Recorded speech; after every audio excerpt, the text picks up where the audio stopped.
Gostaria de convidá-los ao nosso tempo de exposição das Escrituras. Se vocês puderem, abram as suas Bíblias comigo no Evangelho segundo o apóstolo João, capítulo de número 5, a partir do verso 30. Hoje nós vamos ler do verso 30 até o final do capítulo, no verso 47. Vamos orar novamente. Senhor Deus, obrigado pela Tua palavra que é poderosa para nos transformar, para nos moldar a Tua imagem. Senhor, nós oramos que não hajam distrações, mas que o Teu Espírito esteja abrindo os nossos olhos e ouvidos e nos dando sensibilidade, iluminando a Tua palavra, para que possamos crer e crescer no conhecimento do Senhor, para a honra e glória do Teu nome. Amém. Amém. Dando sequência na nossa série de exposições no Evangelho segundo o apóstolo João, hoje nós vamos finalizar o capítulo de número 5, onde nós meditaremos sobre o restante, a segunda metade do discurso cristológico de revelação de Jesus para os judeus, que nós começamos já na semana passada. Na semana passada, na primeira metade desse discurso, nós vimos que Jesus, ele se encontrava sob uma grande pressão. Pois após ter curado um paralítico no sábado, o paralítico do tanque de Betesda, Jesus foi acusado pelos judeus de estar quebrando o quarto mandamento, que era o mandamento da guarda do sábado. E as suas palavras em sua defesa o igualaram ao próprio Deus, o que fez com que ele fosse também acusado pelos judeus de blasfêmia, de se colocar na posição de Deus.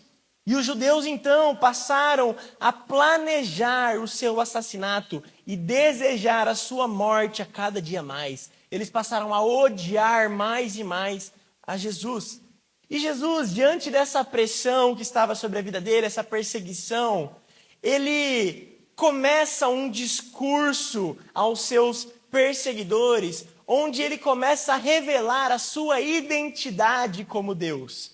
Ele começa a defender a sua divindade para os judeus.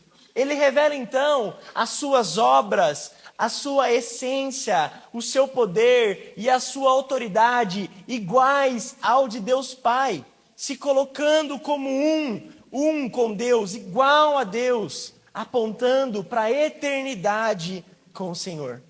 E na primeira metade desse discurso que nós vimos semana passada, nós pudemos retirar aplicações preciosas para as nossas vidas, entendendo que a vida cristã, ela é de fato vivida sob pressão, sob perseguição, sob sofrimento, e que nós devemos, nesses momentos, revelar Deus ao mundo, sempre vivendo com os olhos no dia onde encontraremos a Cristo face a face. E hoje, nessa segunda metade do discurso cristológico de revelação de si mesmo para os judeus, nós veremos o nosso Senhor Jesus Cristo falando sobre fé, sobre ele ser o objeto da fé, o alvo da fé. E Jesus, ele levanta testemunhas que trazem veracidade sobre a sua divindade, que comprovam que ele é de fato o Filho de Deus. E ele fala sobre o porquê as pessoas continuam incrédulas frente à revelação de Cristo Jesus. Para começar então, vamos colocar aqui o fato de que Jesus, ele revelou as mesmas obras que o Pai. Ele revelou a mesma essência que o Pai, o mesmo poder e a mesma autoridade que o Pai. E ele então traz essas testemunhas que eu disse aqui, e ele levanta, ele invoca, ele traz aqui para essa conversa 4 testemunhas em seu favor.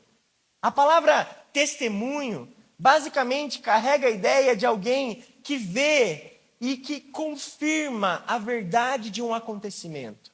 Nesse texto aqui, conota e contempla o testemunho da veracidade de Jesus como aquele que revela Deus, como aquele que é igual ao próprio Deus. E Jesus, então, ele dá provas aos judeus de que aquilo que ele diz é de fato verdade e que aqueles que não creem nas suas palavras são ignorantes. Jesus ele é incisivo, Jesus ele é forte nas suas colocações. E ele apresenta então essas 4 testemunhas que vão validar a sua identidade como Deus, como Filho de Deus e alvo da nossa fé. O primeiro testemunho que Jesus traz aqui se encontra no verso 30 a 32. Vamos ler. Eu nada posso fazer por mim mesmo. Assim como ouço, julgo. O meu juízo é justo, porque não procuro a minha própria vontade, e sim a daquele que me enviou. Se eu dou testemunho a respeito de mim mesmo, o meu testemunho não é verdadeiro. Outro é o que dá testemunho a respeito de mim, e sei que o testemunho que ele dá a respeito de mim é verdadeiro. Então, a primeira testemunha que Jesus traz para defender a sua divindade é o seu próprio testemunho. É o testemunho de Jesus a respeito de si mesmo. E ele confirma primeiramente a sua divindade através das suas próprias palavras. Porque afinal, ele é o próprio Deus. A sua palavra é uma palavra de autoridade. Ele é a verdadeira testemunha. Ele é a própria verdade, a própria justiça encarnada, a palavra de Deus encarnada. E Jesus, ele diz aqui para os judeus, no texto que nós lemos, assim, se eu dou testemunho a respeito de mim mesmo, o meu testemunho não é verdadeiro. Mas é interessante que às vezes nós batemos o olho nessa frase aqui e parece que Jesus está dizendo que o seu próprio testemunho é falso, que o testemunho dele é incoerente. Mas isso não é verdade. Porque se de fato Jesus estivesse anulando o seu próprio testemunho, ele estaria sendo incoerente, ele estaria pecando, e o que o faria não ser de fato Deus. Mas o que Jesus está fazendo aqui, ao dizer que o seu testemunho não é verdadeiro, ele está aplicando um princípio legal judaico descrito na lei de Moisés, de que um homem não poderia testemunhar a favor de si mesmo. Isso é um senso comum judaico, porque um tribunal judeu nunca poderia confiar em uma testemunha imparcial que fala a respeito de si mesmo. A lei judaica, ela era baseada no fato de que você precisava de uma outra pessoa, um terceiro, um externo, para testemunhar a respeito de você, para que o testemunho fosse válido judicialmente. Alguém precisava chegar no tribunal, no seu julgamento, e dizer, eu vi com os meus próprios olhos e eu afirmo a veracidade desses fatos. Eu afirmo que isso de fato aconteceu. Então, basicamente, o que Jesus está dizendo aqui é, se eu falo sobre mim mesmo, se eu testemunho a respeito de mim mesmo, vocês não aceitam. Eu estou aqui dizendo para vocês que eu sou filho de Deus, que eu sou um com Deus, que eu tenho as mesmas obras que o Pai, o mesmo poder, a mesma essência, a mesma autoridade, e eu testemunho a respeito de mim mesmo, e vocês não aceitam. Vocês não reconhecem, vocês me consideram mentiroso e dizem que o meu testemunho é falso. Para vocês, o que eu digo a respeito de mim mesmo é insuficiente. E isso é tão verdadeiro que algum tempo depois, em João 8, 12 a 14, nós ainda vamos estudar esse texto, Jesus fala aos judeus, eu sou a luz do mundo. E os judeus respondem para ele, você dá testemunho de si mesmo, por isso o que você diz não é verdadeiro. E Jesus olha para eles e diz, ainda que eu dê testemunho a respeito de mim mesmo, o meu testemunho é verdadeiro, porque eu sei de onde vim e para onde vou, mas vocês não sabem de onde eu venho e nem para onde eu vou. Ou seja, Jesus afirma que o seu testemunho é verdadeiro e suficiente em autoridade para confirmar que ele é de fato divino. Porém, para os judeus, alguém que testemunha em favor de si mesmo é alguém parcial, é alguém inconfiável. Então Jesus, sabendo disso, ele diz, outro é o que dá testemunho a respeito de mim, e eu sei que o testemunho que ele dá a respeito de mim é verdadeiro. E depois nós veremos que esse alguém que dá testemunho a respeito dele é o próprio Deus Pai. Mas Jesus, antes disso, ainda vai apresentar alguns outros testemunhos a favor da sua divindade. E ele faz, então, uma escadinha de testemunhos a respeito da sua vida, em ordem crescente de confiabilidade, segundo a mente judaica, segundo a mente daqueles que estavam ouvindo o seu discurso. Em primeiro lugar, ele traz ele mesmo como testemunha da sua divindade. E agora ele vai trazer uma testemunha externa para validar a sua mensagem. Vamos ver a segunda testemunha no verso 33. Vocês mandaram mensageiros a João, e ele deu testemunho da verdade. Eu, porém, não recebo testemunho humano, mas digo essas coisas para que vocês sejam salvos. João era a lâmpada que estava acesa e iluminava, e por algum tempo vocês quiseram se alegrar com a sua luz. Então, o segundo testemunho, a segunda testemunha que Jesus traz aqui é João Batista. Ele traz alguém externo para validar a sua própria afirmação, como se ele estivesse sendo julgado num tribunal judaico. E ele traz o testemunho de João Batista a seu favor. E ele diz: vocês foram até João Batista. Vocês mandaram mensageiros, vocês mandaram investigadores para ouvir o que ele estava falando. E ao investigá-lo, vocês ouviram que ele testemunhava a meu respeito. Vocês viram que de fato ele defendia a minha divindade. Porque qual era o testemunho de João? A pregação de João a respeito de Jesus basicamente era: eu não sou o Cristo, ele é o Cristo. Ele é o Cordeiro de Deus que tira o pecado do mundo. Olhem, é esse homem que está passando aqui diante de vocês. É sobre ele que eu vi o Espírito descer e permanecer. Ele é o noivo, ele é aquele que veio de cima e está acima de todos. É ele quem fala as palavras de Deus e ele mesmo é de fato o Filho de Deus. Essa era a mensagem de João Batista. E Jesus, ele confirma essa mensagem. Ele fala: aquilo que João disse a respeito de mim é verdade. Porém, eu não preciso de testemunhas humanas. Eu não preciso disso para afirmar a minha identidade. Jesus, ele não precisa do testemunho de um homem para que seja verdadeiro o fato de que ele é de fato Deus. Jesus, ele está acima, ele tem poder sobre a vida, sobre o julgamento de todos. Jesus, basicamente, aqui no verso 34, ele diz: eu não recebo testemunho humano, mas eu digo essas coisas para que vocês sejam salvos. Ou seja, eu não preciso que uma pessoa, alguém criado, um humano, afirme a minha divindade, mas vocês precisam. Então eu faço isso porque eu quero que vocês sejam salvos, porque eu quero que a salvação alcance vocês. O fato de Jesus, o próprio Deus, Criador, sustentador de todas as coisas criadas, glorificado nos céus, onipotente, onisciente, onipresente, ter que apelar para a voz de um homem que ele mesmo criou para defender que ele é de fato Deus, é algo humilhante. É algo que diminui muito Jesus. Mas Jesus faz isso por amor. Jesus, ele faz isso para que as pessoas sejam salvas.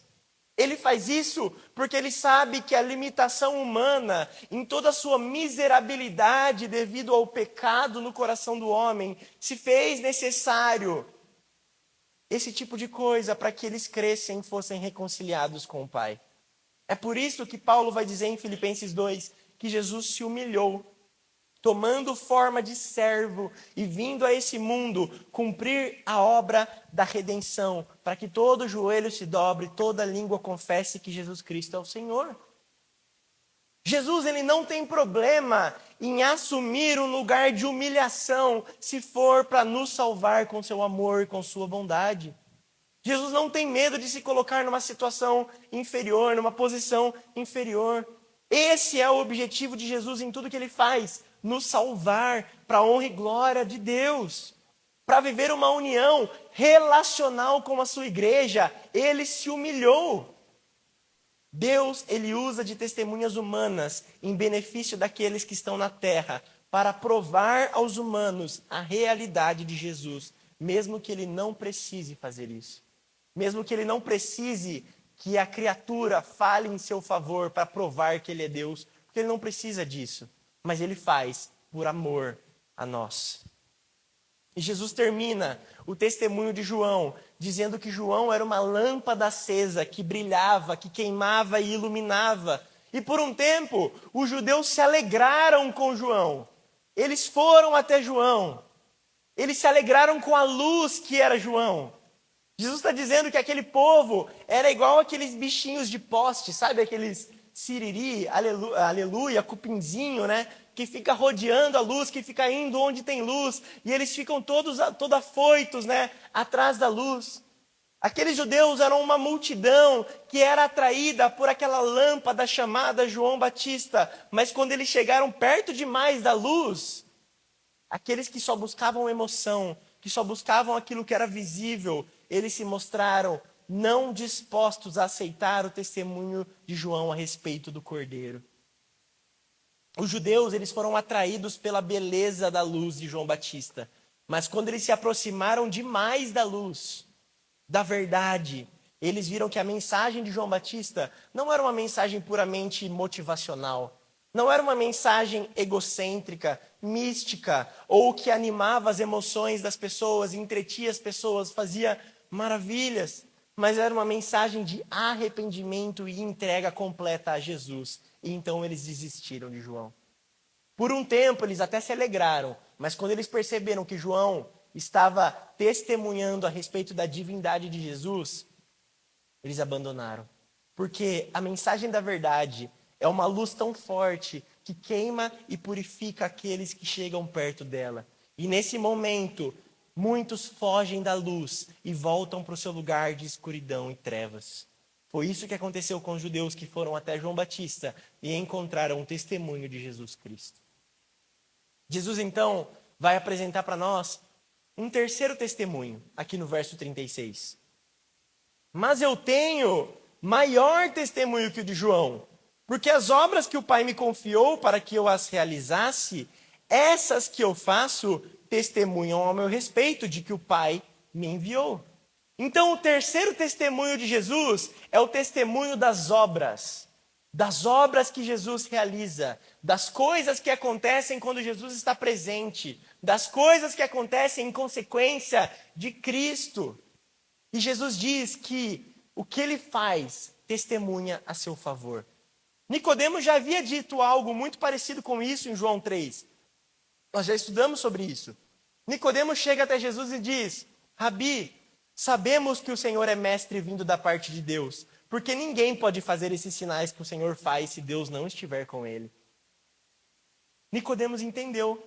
Nicodemos viu as obras e falou: esse cara vem de Deus. Ele percebeu que as obras testemunhavam em favor da divindade de Jesus.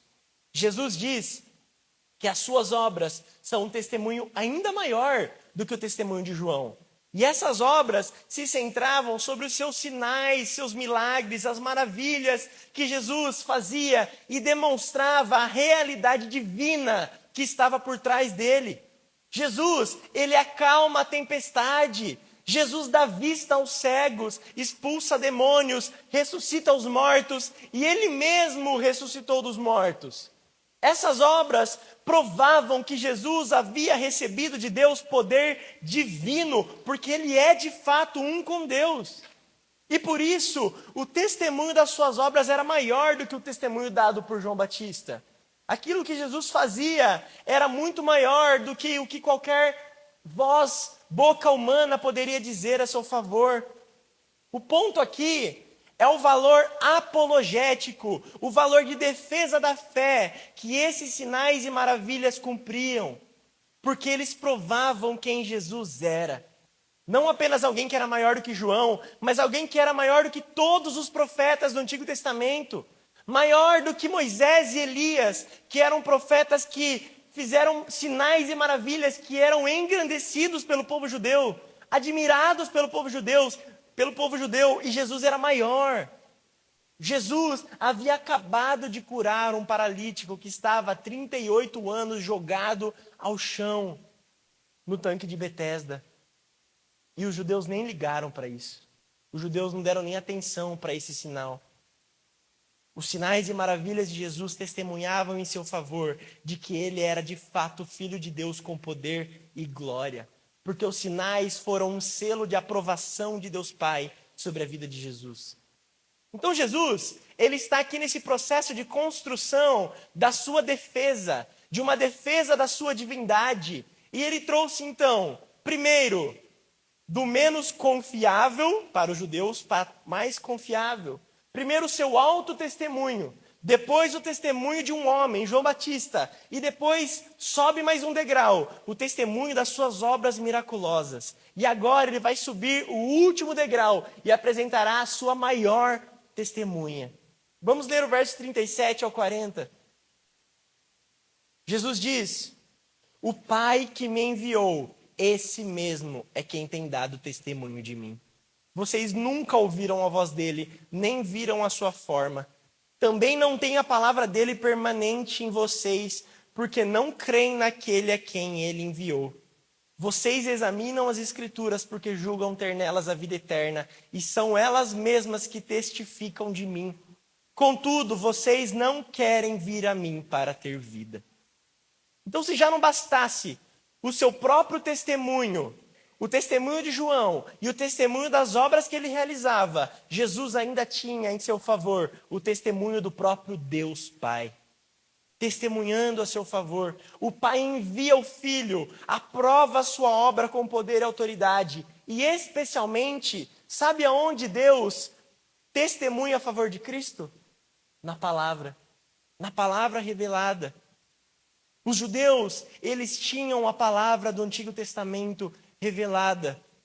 E Jesus está dizendo para eles que o Deus deles, o Deus do Antigo Testamento, das Escrituras, a Torá, o único e verdadeiro Deus que revelou a sua vontade nos seus escritos, de acordo com os seus profetas, durante todo esse tempo, desde Moisés, dos escritos de Moisés, até os profetas, todo esse tempo, as Escrituras estavam falando dele, de Jesus. Deus estava testemunhando em favor de Jesus, através da sua palavra.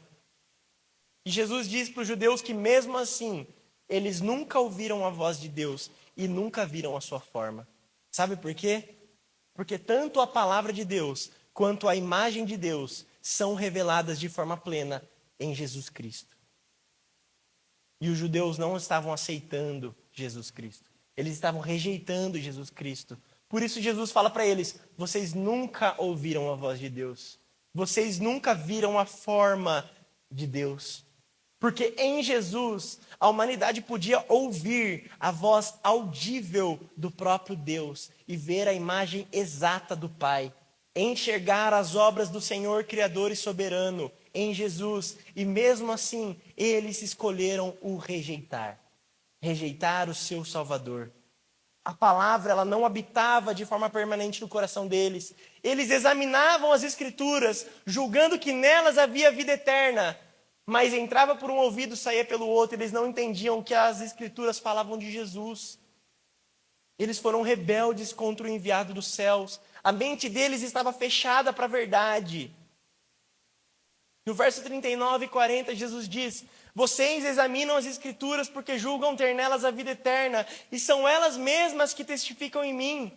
Contudo, vocês não querem vir a mim para ter vida. O povo que dizia que baseava toda a sua vida nas Escrituras não aceitou o fato de que elas apontavam para Jesus. Eles fracassaram em ouvir a voz de Deus e ver a forma de Deus, e não quiseram ir até Cristo para receber vida eterna. O véu da incredulidade encobria os olhos dos seus corações.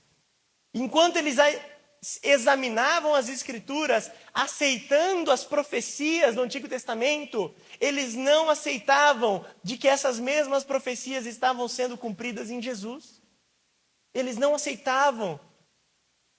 E com todas essas testemunhas, a própria testemunha de Jesus, o testemunho de João, o testemunho das obras, o testemunho do Pai, através das Escrituras, Jesus está dizendo para os judeus: vocês ouviram, vocês viram, vocês leram, vocês sentiram, vocês receberam revelação e mesmo assim escolheram me rejeitar. Vocês são indesculpáveis. O Evangelho de João tem como um dos seus maiores objetivos prover evidências irrefutáveis da divindade de Cristo, de que ele foi enviado pelo Pai. E é isso que Jesus está fazendo aqui nos versos 30 e 40. Ele está jogando na cara dos judeus que não faltaram evidências de que ele era de fato Filho de Deus, o Messias prometido, o Salvador, aquele que deveria ser o alvo da fé. Não faltaram testemunhas, não faltaram evidências, e mesmo assim eles rejeitaram a Jesus. Por quê? Por que as pessoas não creem em Jesus? Por que nós não conseguimos crer verdadeiramente no Filho de Deus? Por que os judeus rejeitaram a Cristo? E por que o mundo ainda rejeita o Senhor? Se não faltam evidências, se não faltam testemunhas. E é aqui que Jesus começa o final do seu discurso, apresentando os motivos da incredulidade do coração humano. Vamos ler o verso 41 ao 47. Eu não aceito glória que vem de pessoas. Sei, entretanto, que vocês não têm o amor de Deus em vocês. Eu vim em nome do meu Pai, e vocês não me recebem. Se outro vier em seu próprio nome, vocês certamente o receberão. Como podem crer, vocês que aceitam glória uns dos outros e não procuram a glória que vem do Deus único? Não pensem que eu os acusarei diante do Pai. Quem acusa vocês é Moisés, em quem puseram a sua esperança. Porque se vocês de fato crescem em Moisés, também creriam em mim, pois ele escreveu ao meu respeito. Se, porém, não creem nos escritos dele, como crerão nas minhas palavras? Então Jesus ele termina o seu discurso confrontando mais ainda os judeus. Jesus apresenta uma série de testemunhas em seu favor, e mesmo assim os judeus rejeitam a Jesus como Senhor e Salvador. E o ponto que Jesus está defendendo aqui é de fato esse: não faltam evidências para que a humanidade tenha fé em Cristo. Não faltam. Não faltam provas, não faltam testemunhos para que a humanidade, para que o mundo coloque a sua fé em Cristo Jesus. Não faltam fatos para que a humanidade olhe para Cristo e reconheça o seu senhorio. Ainda hoje, não faltam milagres, não faltam vidas transformadas, não faltam sinais da providência, da soberania divina, não faltam provas históricas, não faltam provas geográficas, científicas, filosóficas. Não faltam manifestações de amor, bondade, compaixão, misericórdia e perdão sobrenaturais, surpreendentes entre o povo de Deus. Não faltam conquistas sociais em favor dos seres humanos que foram frutos da ética e da moral cristã. Não faltam frutos de educação no mundo que vieram como consequência da fé cristã, do avanço da igreja. Não faltam testemunhas, provas e revelação nas Escrituras. Não falta nada de evidência para que as pessoas creiam em Jesus.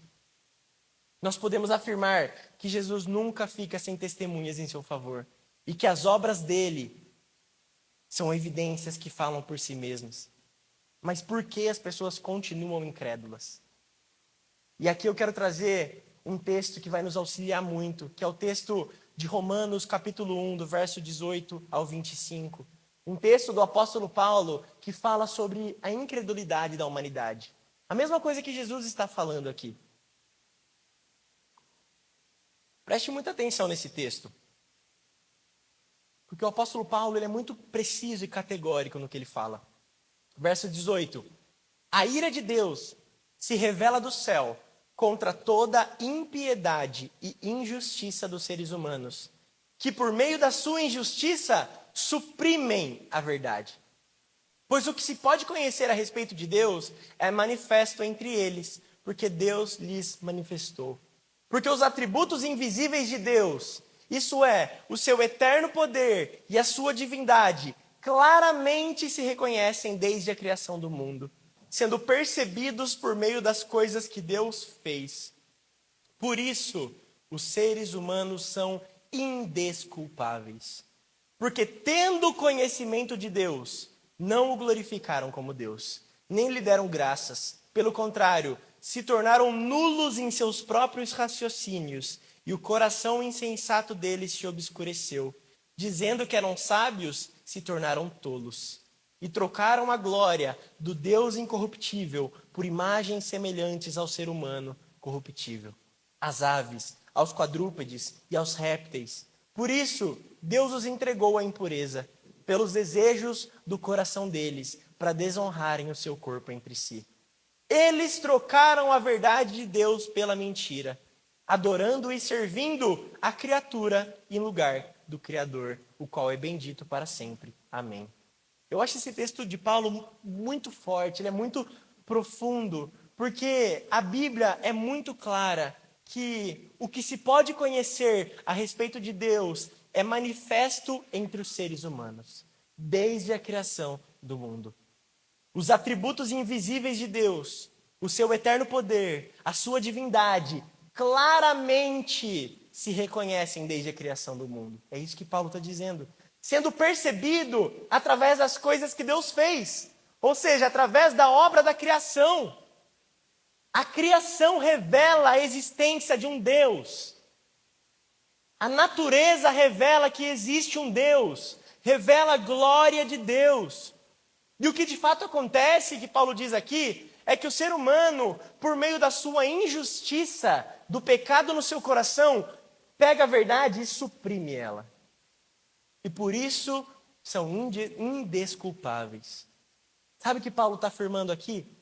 Que o ateu, o incrédulo, o descrente, a pessoa que não crê em Jesus Cristo, ele tem sim conhecimento e consciência de que Deus existe e de que esse Deus tem uma vontade, uma moral e uma ética. Mas mesmo assim, ele escolhe tornar nulo o seu próprio raciocínio e obscurecer o seu próprio coração. E dizendo-se um sábio, na verdade se tornou um tolo. Olha só que profundo isso que Paulo está dizendo. Salmo 53:1 diz: diz o insensato no seu coração, não há Deus. Não existe Deus. Quem diz isso é o quê? Insensato, irracional, tolo. Você pode até se ofender com isso, mas e a Bíblia que está dizendo? Que aquele que rejeita Deus é irracional, é ignorante, para não dizer outra palavra, mas chula. É isso que quer dizer alguém que é nulo em raciocínio. É alguém que não pensa. É alguém que é irracional. O incrédulo, ele trocou a verdade de Deus pela mentira. E por isso Deus o entregou aos seus próprios desejos pecaminosos. O incrédulo é aquele que olha para as testemunhas, que vê as evidências e ainda assim escolhe rejeitar a Deus de forma consciente.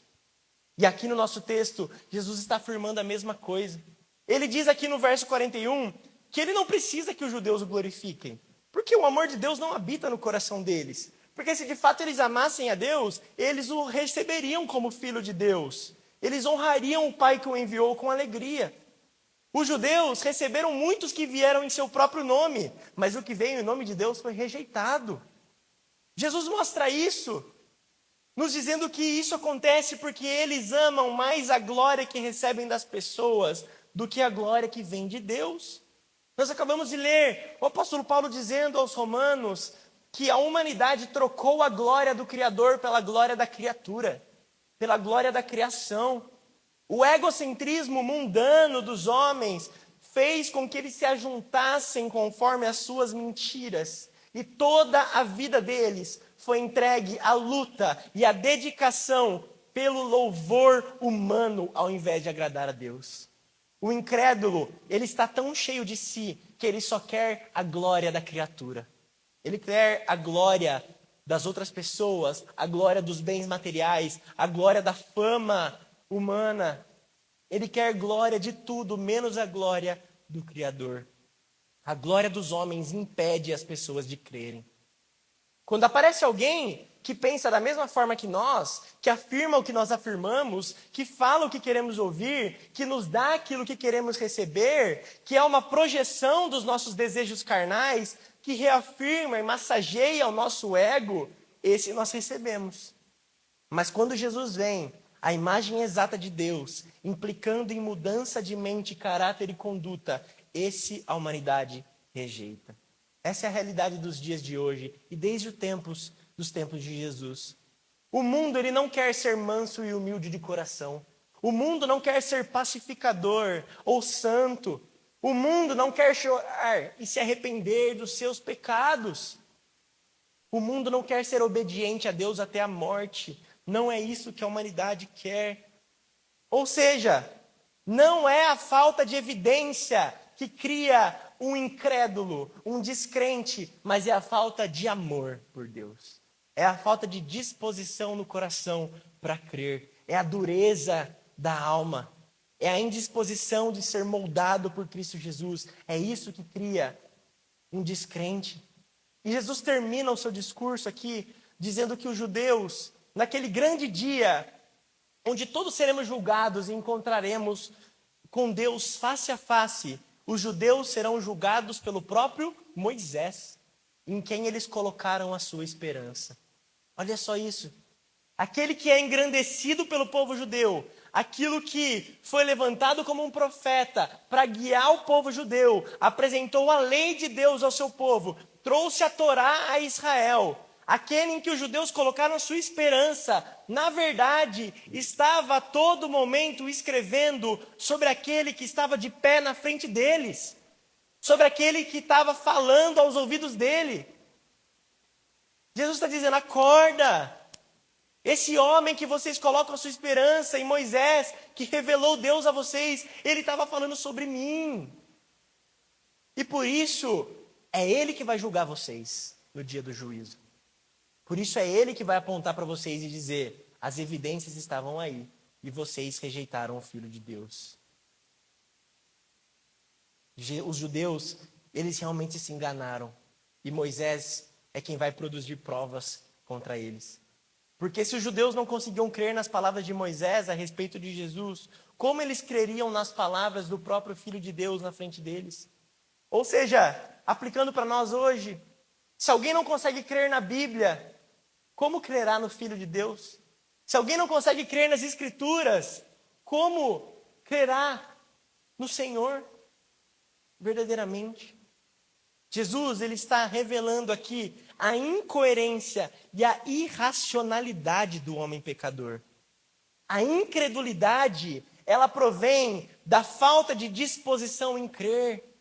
A verdade óbvia é que a incredulidade faz do coração do homem o seu trono principal. São muitos os que não querem crer, não desejam crer em Jesus e por isso permanecem descrentes. Porque eles não querem Jesus. No último dia, no dia do julgamento, ficará evidente a falta de desejo por Cristo na humanidade. Esse é o motivo pelo qual as pessoas serão deixadas de fora do céu. O motivo não será meramente o pecado. Sabe por quê? Porque todo e qualquer pecado pode ser perdoado. As pessoas não simplesmente serão condenadas porque pecaram, porque nós todos pecamos, mas nós recebemos a Cristo Jesus como nosso Salvador. Então não é simplesmente o pecado, porque a oferta de perdão e salvação esteve disponível durante todo o tempo da nossa vida. O motivo da condenação dos pecadores não é porque existe qualquer limite na obra redentora realizada por Cristo, porque Cristo pagou o preço suficiente para a salvação de toda a humanidade. Mas a causa da perdição reside na indisposição de coração para vir até Cristo, se arrepender e crer. Seja por negligência, orgulho, amor ao pecado, amor ao mundo, é grande o número daqueles que não desejam ir até Cristo. Não têm interesse em ir buscar vida em Cristo. Meus irmãos, quando nós estudamos a história, nós vemos a quantidade de avanços e conquistas para o bem comum na história da humanidade que vieram através do cristianismo. Nós podemos observar transformações radicais na vida das pessoas que encontraram Cristo Jesus. Quem quer ver, enxerga as obras de Deus ao seu redor. Quem está de coração aberto, enxerga as evidências que existem em favor da existência de um Deus bom. As evidências estão aí. E para quebrar um pouco esse clima que está meio pesado de acusação, na verdade, o incrédulo, ele vive a vida dele igual a música do Chitãozinho Chororó. E nessa loucura de dizer que não te quero, vou negando as aparências, disfarçando as evidências. Por incrível que pareça, isso é bíblico. Por incrível que pareça. Porque é uma loucura você dizer para Deus que você não quer Ele. É uma loucura. Só faz isso quem está negando as aparências e disfarçando as evidências. Jesus está colocando aqui as testemunhas e falando, não está faltando evidência. É uma loucura. É você tornar o seu raciocínio nulo. Você olhar para Deus e falar que você não quer Ele. Você fala que Ele não existe.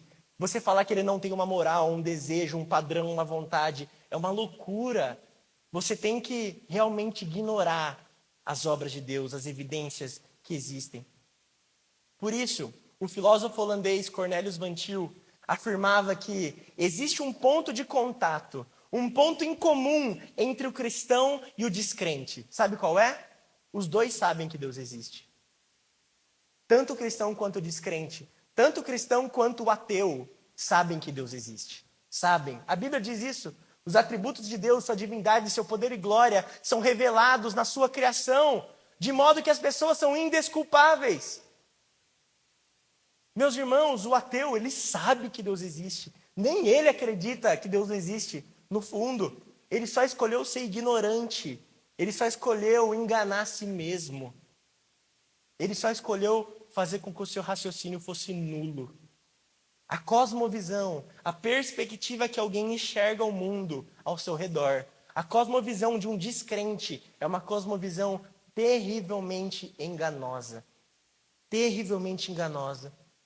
E aí, por causa da graça comum, que é a graça que Deus dispensa a toda a sua criação, Deus permite que os não cristãos tenham vislumbres da verdade, vislumbres da realidade, e façam às vezes coisas boas, e acertem coisas em seus pensamentos, mas ainda assim, perceba isso na sua realidade, perceba isso no dia a dia, quando você tem contato com pessoas que são incrédulas, descrentes, que negam a Deus. O incrédulo, ele só acerta na vida dele quando ele empresta a visão de mundo cristã. Só. Ele só faz coisa certa. Ele só acerta no seu pensamento. Ele só enxerga direito a realidade quando ele empresta as lentes da cosmovisão bíblica. Do contrário, ele está sempre errado. Sempre errado. Como diz o ditado, até um relógio quebrado acerta 2 vezes no dia. Mas nem por isso ele se tornou um relógio confiável. Precisamos entender que a queda do pecado afetou a mente humana. E por isso o mundo só funciona de verdade quando ela pega a lente cristã e coloca diante dos seus olhos. A humanidade ela só interpreta direito a realidade quando ela empresta a realidade de Deus. Só assim ele vê quão bagunçado é a sua própria mente e o quanto ele não consegue interpretar a verdade, a realidade. Como eu disse em outra pregação, até mesmo para dizer o que é certo e errado, um descrente precisa emprestar a lente cristã de mundo. Senão ele não sabe nem dizer o que é certo e o que é errado. Porque quem define isso é Deus. Sem cosmovisão bíblica, não existe base para lógica, não existe base para moralidade, para ciência, não tem sentido para a vida. Toda cosmovisão que rejeita a existência de um Deus, que tem uma moral, que é relacional com o seu povo, é internamente incoerente e irracional, porque não faltam evidências, as pessoas só estão suprimindo a verdade, porque querem suprimir a verdade. 2 Coríntios 4, verso 3 e 4, Paulo diz: Mas se o nosso evangelho ainda está encoberto, é para os que se perdem que ele está encoberto, nos quais o Deus desse mundo cegou o entendimento dos descrentes, para que não lhes resplandeça a luz do evangelho da glória de Cristo, o qual é a imagem de Deus. Ou seja, meus irmãos, Satanás propôs uma revolução de pensamento na humanidade. Sabe o que o diabo fez o mundo lá fora acreditar? Aqueles que não receberam Jesus acreditam que é a nossa própria mente quem pode definir o que é justo, belo e verdadeiro. Essa é a mentira que Satanás fala lá fora. Essa é a revolução que o diabo construiu na sociedade. As pessoas acham que elas têm direito de dizer o que é justo, belo e verdadeiro. Mas o evangelho vem para nos mostrar que Jesus é o único e grandioso, justo, belo e verdadeiro. O nosso único padrão de justiça, beleza e verdade é Deus. Somente nele podemos enxergar a vida como de fato ela é. Somente através de Deus podemos interpretar a realidade. Por isso, a única maneira racional de se pensar nessa vida é a partir de Deus. Toda outra forma de pensamento é nula em raciocínio. Toda outra forma de pensamento, toda forma de pensamento que existe, que não leva em consideração a existência de Deus, é nula em raciocínio. É irracional, é ignorante. Não existe definição de bondade, amor, justiça, retidão, moral, ética, beleza, verdade que não venha de Jesus Cristo. Não existe. E toda essa defesa de fé, essa apologética que eu estou fazendo aqui hoje, meus irmãos, é para te dizer que não existem desculpas para rejeitar a Cristo e a sua palavra. Não existem desculpas para rejeitar a Deus. As testemunhas estão aí, as evidências estão aí. Por quanto tempo mais seremos escravos das nossas vaidades? Por quanto tempo mais seremos escravos dos nossos próprios desejos? Por quanto tempo mais endureceremos nossos corações e anularemos a nossa mente com mentiras e enganos e seremos irracionais? Por quanto tempo mais iremos ignorar os fatos existentes e buscar satisfazer os desejos dos nossos corações? Por quanto tempo mais iremos afirmar os nossos próprios pensamentos corrompidos, ao invés de aceitar um Deus que tem um padrão estabelecido de verdade, de justiça, de beleza? Meus irmãos, hoje eu quero ser um pouco mais agressivo na minha fala, porque esse discurso de Jesus é um pouco mais confrontador. O meu objetivo é confrontar o seu coração com isso, porque viver longe de Deus e da sua palavra é incoerente, é ilógico. E se você desperdiça a sua vida indo contra a vontade de Deus, no dia do julgamento, você será encontrado de forma indesculpável diante do Senhor. Indesculpável. Porque você escolheu, como disse o apóstolo Paulo, trocar a glória do Criador pela glória da criatura. Você escolheu conscientemente que o seu padrão de pensamento e a sua fonte de autoridade na sua vida fosse você mesmo e não Deus. Isso é muito sério. Todos nós sabemos que Deus existe. Nós sabemos que Ele tem uma vontade. Nós sabemos que Ele tem uma moral, um padrão de vida. Então nós precisamos parar de suprimir essa verdade pela injustiça do nosso coração. Nós precisamos amar assim ao Senhor acima de tudo. Por isso, se você está aqui hoje e você não crê verdadeiramente em Jesus Cristo como seu Senhor e Salvador, seja porque você é de fato um ateu que acha que realmente Deus não existe, ou seja porque você até diz que Deus existe, mas você vive como se Ele não tivesse uma moral, como se Ele não tivesse uma vontade. Saiba que Jesus quer que você seja salvo e que apesar de quem você é, Deus te convida a receber o seu amor transformador. Mesmo sem merecer, mesmo sem conquistar, Deus está disposto a derramar graça sobre a sua vida e te acolher em seus braços bondosos e misericordiosos. Deus, Ele ama tanto os seus, a ponto de transformá-los à imagem daquilo que mais lhe traz prazer, seu Filho Jesus. Ele nos ama tanto, mas tanto, que Ele quer nos transformar para que sejamos iguais ao seu Filho. Que Deus abra os nossos olhos, nos faça enxergar a glória e a beleza de Cristo, nos faça desejar a água da vida, nos liberte da escravidão, da vaidade, do ego, nos liberte do nosso pensamento irracional, pecador, para que possamos nos submeter à verdade de quem é Jesus. Não nos faltam evidências. Não feche os seus olhos para as evidências. Volte-se para o Evangelho, leia as Escrituras. Faça parte de uma igreja que prega o evangelho genuíno. Ore pelo milagre de um novo coração e coloque os seus olhos em Cristo Jesus para a honra e glória do Senhor. Amém? Feche seus olhos, vamos orar. Queria convidar os músicos. Senhor, nós te agradecemos porque o Senhor é bom e as suas misericórdias duram para sempre. Obrigado pela tua palavra que confronta o nosso coração, que é dura e mexe lá no interior, nas nossas concepções que estão erradas, na dureza do pecado que existe dentro de nós. E, Senhor, nessa noite nós agradecemos pelo seu sacrifício em nosso favor, porque o Senhor se humilhou e veio a esse mundo para se revelar, para nos salvar, para derramar o teu sangue sobre a tua igreja, sobre os teus escolhidos, sobre aqueles que foram chamados pelo Senhor.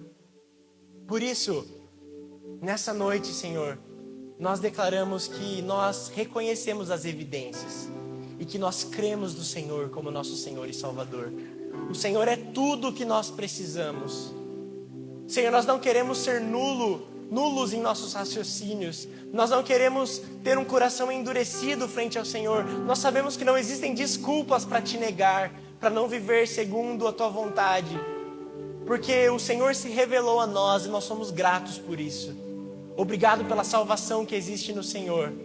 Nos ajude, Senhor, a viver segundo a tua vontade, a viver te buscando, a viver em uma fé que só cresce dia após dia, viver em maturidade cristã, te conhecendo a cada dia mais e fazendo o teu nome conhecido. Esse é o nosso pedido, Senhor. Quebra a dureza do nosso coração. Nos dá um coração disposto a crer, um coração que quer te buscar, um coração que deseja estar contigo. Senhor, só o teu Espírito Santo pode quebrar essa indisposição do nosso coração. Só o teu Espírito Santo pode quebrar esse coração de pedra e nos dar um coração disposto a crer. É isso que nós te pedimos. Transforma a nossa vida para a honra e glória do teu nome. Amém.